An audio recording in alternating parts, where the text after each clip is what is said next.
Bonjour, toi qui m'écoutes, il y a un prix à payer à toute chose. Le Seigneur Jésus lui-même a payé le prix à la croix, mais il nous demande aussi de payer un prix, celui de porter notre croix. Luc 14, verset 27 dit, « Celui qui ne me suit pas et qui ne porte pas sa croix ne peut pas être mon disciple. » Bien-aimé, il est très important que tu comprennes cela. Et aujourd'hui, nous assistons à un événement où tout le monde veut tout simplement avoir des résultats sans payer le prix, avoir des résultats sans aussi longtemps que possible porter le prix du sacrifice. Élie et Élisée ont marché ensemble pendant longtemps. Jusqu'au jour où Élisée devait recevoir quelque chose venant d'Élie, mais Élie allait le mettre à l'épreuve. L'épreuve existe pour ceux qui doivent passer d'une étape à une autre. L'épreuve, c'est le prix à payer. L'épreuve, c'est ce qu'il faut pour mettre une personne en face des faits réels. C'est ce qui nous montre au fond de nous que nous sommes assez matures pour recevoir quelque chose de Dieu. À chaque étape de notre vie, il y aura des épreuves. Son maître va essayer de le mettre à l'épreuve en lui disant, « Laisse-moi, je te prie, aller à Gilgal et je reviens. »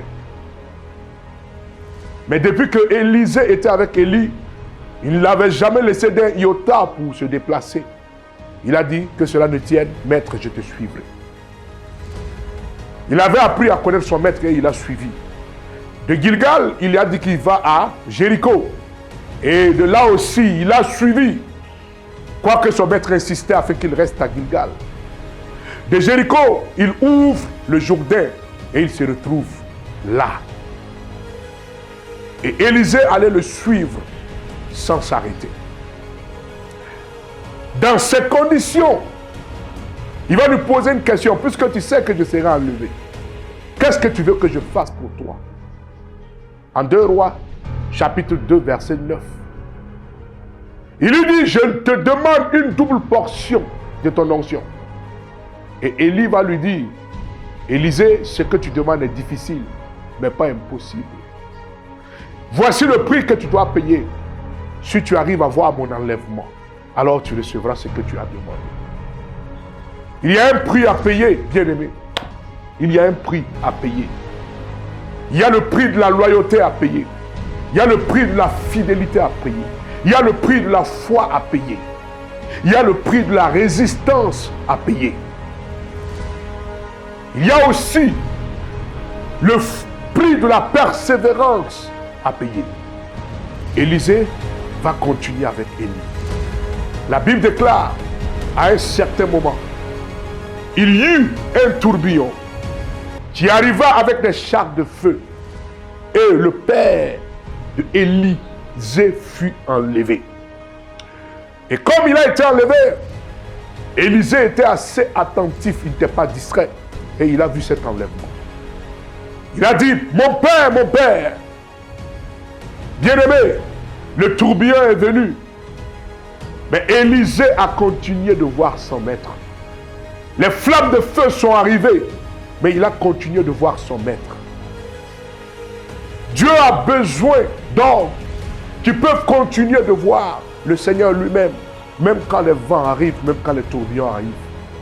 Lorsque la tempête se déchaîne, est-ce que tu continues de voir le Seigneur Jésus?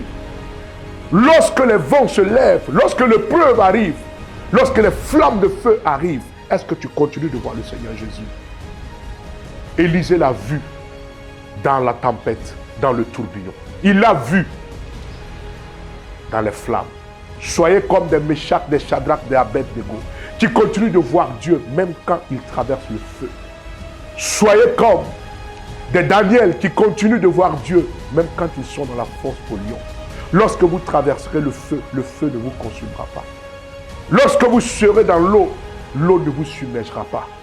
Bien-aimés, que Dieu vous bénisse. Que ta vision de Dieu ne change pas face aux circonstances négatives, face aux épreuves. Ciao.